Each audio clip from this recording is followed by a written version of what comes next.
Perfectionism.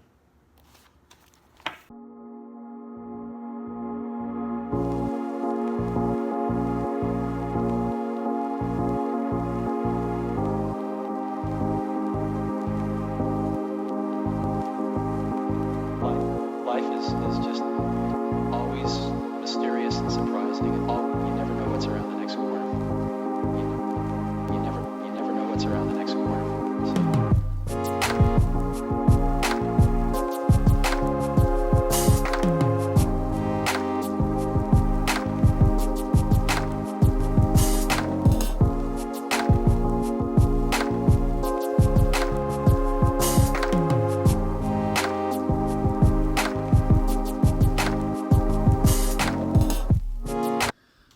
Little intermission there.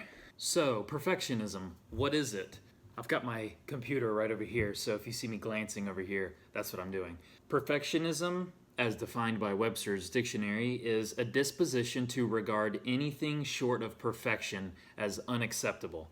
You won't accept anything that isn't completely perfect in your view. So if something barely goes wrong, you get frustrated, you get irritated, you want to correct it. It probably means your expectations are extremely high. Any mistake frustrates you. You can tell when your game is off and you won't stop trying to improve until it's back. And you know that feeling when you hit a good shot but the swing was bad? Even that frustrates you. Even when the result is good, you're frustrated because the swing felt bad. That is perfectionism. So, some things a perfectionist might say, and see if you sound like one of these. I should be much more consistent than I am. I like for things to be done exactly right.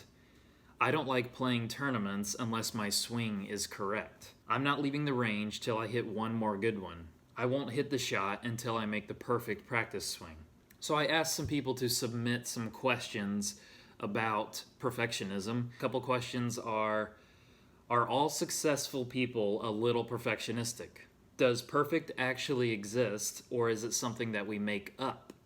So I'm going to answer those at the end of the episode, so hang on for those answers. So how does being a perfectionist hinder your game? First, we have to audit your view of improvement. Being a perfectionist will drastically change how you view improvement. So I've been listening to the book The Mental Game of Poker by Jared Tendler. And that sounds weird that I would listen to a poker book, but my swing instructor Robert Linville said this is one of the best books on the mental game that I've ever read or listened to, so I couldn't help but listen to it myself. And he's right, it is an amazing book when it comes to the mental game. Jared breaks things down in just such a good way. He relates to, like, I guess, neurology and brain, like actual brain biology. It's really good. I highly recommend it to anybody. But Jared Tendler talks about improvement and how every player, whether it's a poker player or a golfer or an athlete or anything you're trying to improve at, everybody's skill lies on a bell curve. So let me demonstrate what a bell curve looks like. So I'm going to draw a bell curve for you. See if this makes sense. So it looks something like this. Starts out like this, and it goes up, and then it peaks, and then back down, and levels back out. So on the far left side of the bell, let's call it like here, is your C game. And here in the middle, the biggest bulk of it is your B game. And then here on the far right is your A game. So what this demonstrates is every player has this same skill. Every player has a C game, every player has a B game, and every player has an A game. And as you can see, the biggest section in the middle is the game that you usually have. Every player has a C game, so you always, part of your game always is below your average. The B game is your average. The A game, every player always has part of their game that's above their average. So you could look at it like, let's say 13%, 13%, 4%. And I don't know if this is actually 74% of this whole curve. Probably not. But for argument's sake, so let's say you have 13% of your game is C, 74% of your game is average. Like, this is what you usually do, and then sometimes you have your A game. So if you imagine your game on the level of a bell curve, then every player knows that they're always going to have some shots that are bad, most shots that are average, and some shots that are good. And if you can internalize this knowledge, this notion, no matter your skill level, you will always have a portion of your shots that are below average, most of your shots that are average, and a portion of your shots that are above average. The way this relates to perfectionism is that most players always expect to play their A game. Just think through a round. If you hit 40 shots during a round and you had 30 putts and you shot a 70, so 40 shots you hit, most players expect to hit a majority of those perfectly. Like, of all the shots on the range, they think of their best ones on the range, they think that's what they take to the course every time. Just the law of average shots, the law of this bell curve, shows that the majority of your shots will be average, will be your average. Hi, Doggy. Hi. Hi, Doggy. So the definition of perfectionism is always expecting your A game, the little 13% at the far tip of the bell curve, to be your entire bell curve. You know the quote from Ben Hogan where he says, if I hit 1 or 2 perfect shots in a round, I'm doing well. And I think he understood the notion of the bell curve where just a small portion of your shots are going to be perfect.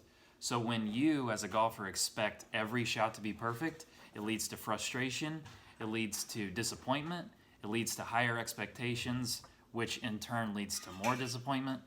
And it's just kind of a snowball effect that you eventually spiraling down into like giving up or into total mental breakdown during the round where, man, I just can't hit anything perfect.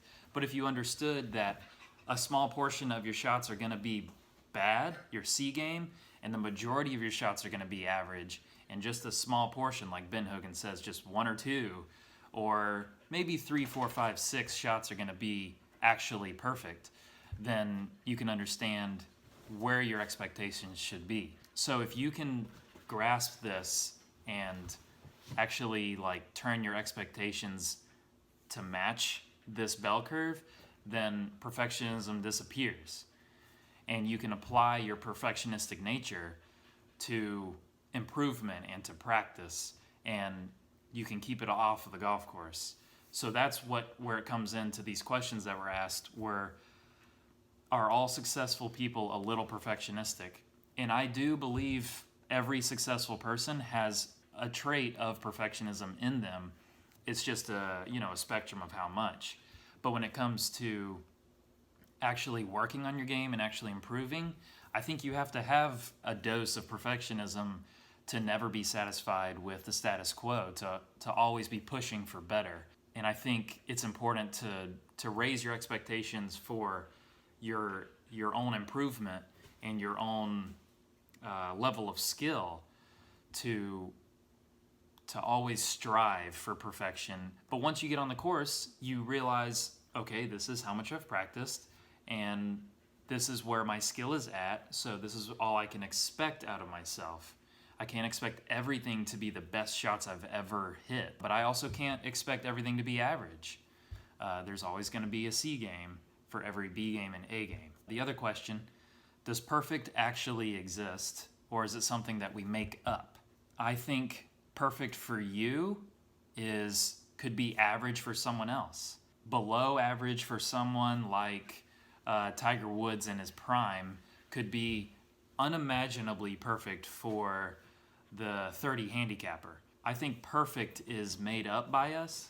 Let me demonstrate this moving target of perfectionism. All right, so let's put a couple of players, or maybe a few players, on the spectrum of skill. So we'll put, this line is the line of, let's say, handicap. So over here is like a 30 handicap. And let's say right here, 10. And here is scratch. And here is Tour Pro. So along this line are different levels of players. So down here might be one that has their own bell curve way down here. So their average game is 30 handicap. But sometimes they hit shots that are in a, let's say, 25, 20, 15, 10. So sometimes they hit shots that are like a 25 handicapper, but sometimes they hit shots that are over here like a 35 plus. And then, there could be another player that has kind of their average is right here around 10. So the bulk of their shots, this little middle ground like you see up here, their B game is around a 10 handicap, or sometimes lower, sometimes higher, or vice versa. But sometimes they play, hit shots that a 7 handicapper might hit. And then you've got scratch, and you've got a Tour Pro. But it's not always based around a scratch player, because there could be a player that's kind of bridges that gap. And sometimes they play down here, closer to how a scratch player might play, but they might overlap into how a Tour Pro might play. So this moving target of perfection, this is different levels of players that exist. If you're this player, then yeah, sometimes you're scratch, but your absolute perfect game teeters close to Tour Pro. And this is sometimes a 30 handicapper, it might look more like this. This is probably too narrow for a bell curve. It could look more like this. This is probably more accurate for golf because of the varying skill levels in golf. You could sometimes hit shots like a 10 handicapper, but sometimes hit the perfect shot that a +2 would hit. So, like my own game, my own personal golf game, like right now, I'm inconsistent, so my bell curve is wider. Right now, I could hit 40 shots throughout a round, and 2 of them are tour level quality, like really good. But like 10 of them could be like a 10 handicapper, and that's why in my last tournament I played the Carolinas Amateur, I shot like 78, 82 or something. And even in that 78, a couple of those shots were like the best shot I've ever hit. It's what you would expect out of a Tour Pro, but like a large portion of them were quality of like a 10 handicap or like a 5 handicap. So the bell curve showed that my average for that day was probably around a 5-6 handicap. Some shots were tour level or scratch, and some shots were 10 handicap or worse. So perfect for me was close to tour level, and bad for me was close to 10 handicap. And like a 30 handicapper, perfect for them could be close to 10 handicap, like the best shot that they could hit. Like they could lace a 6-iron and it goes 120 right at the flag. And that might be the quality of like a 10 handicap. Like if you always hit that shot, or if that shot was your average shot, you might be a 10 handicap. So that bell curve shows that you sometimes hit bad shots, you sometimes hit perfect shots, most of the time you hit average shots. And where you are on the spectrum with your bell curve shows that perfectionism is fleeting, it's moving, it's a target that doesn't stay still. And even a tour player could always hit one more good shot. So to answer the question of perfectionism, does it actually exist or is it something we make up? I would say that it doesn't exist. Perfect doesn't exist. I'd say perfectionism exists because that's a character trait, that's a belief that you can always strive towards perfect, but perfect itself doesn't exist. So it's kind of a gray area. It's kind of a hard thing to define. But perfectionism, it can help you in your pursuit of improvement. It can help you in your pursuit of getting better. I think it's a valuable trait in moderation. Taken too far, it can lead to frustration and disappointment. But with the right levels of perfectionism, you can channel it towards good improvement. So yeah, that's kind of my thoughts on perfectionism. If you have any more questions about it, feel free to reach out to me. I would love to hear more. If you have thoughts, if you disagree with me, if you think perfectionism is across the board awful, or if you think perfect does actually exist for golf, let me know. Yeah, so reach out to me. Thanks for watching, and I will catch you guys in the next one.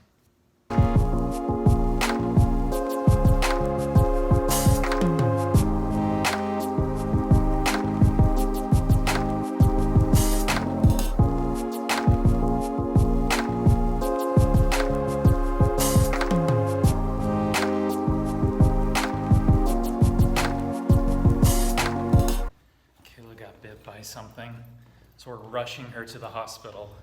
We're not rushing, nobody's rushing, but she did get bit by something. Her hand is swollen.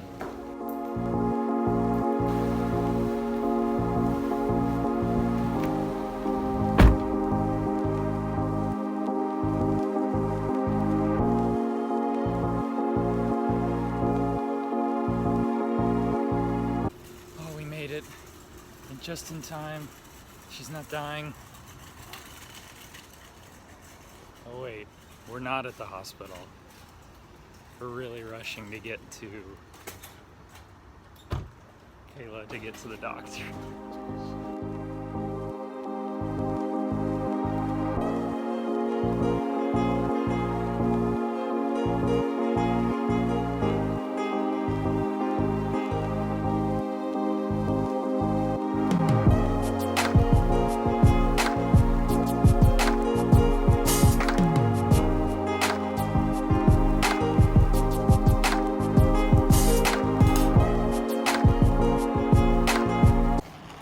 Survived the TJ Maxx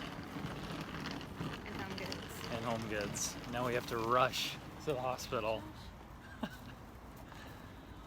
We were there for like 5 seconds. Yeah, we weren't there.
So bad. It was 2 mLs of fluid into my butt.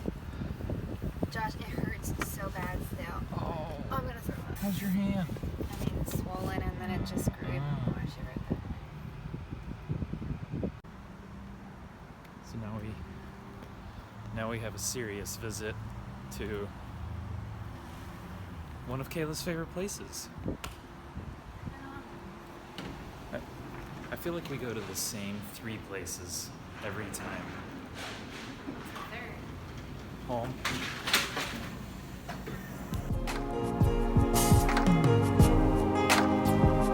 We are now ignoring the dire situation that is Kayla's hand and going to some friend's house to have barbecue dinner.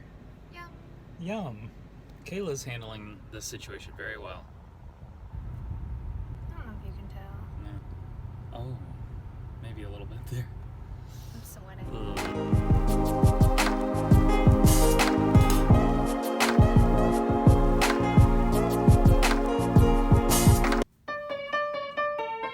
Oh.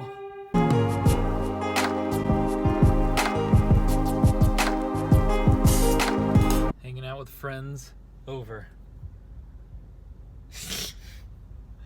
People on the vlog are gonna think that's all you do. What? Shaka? It was a good time.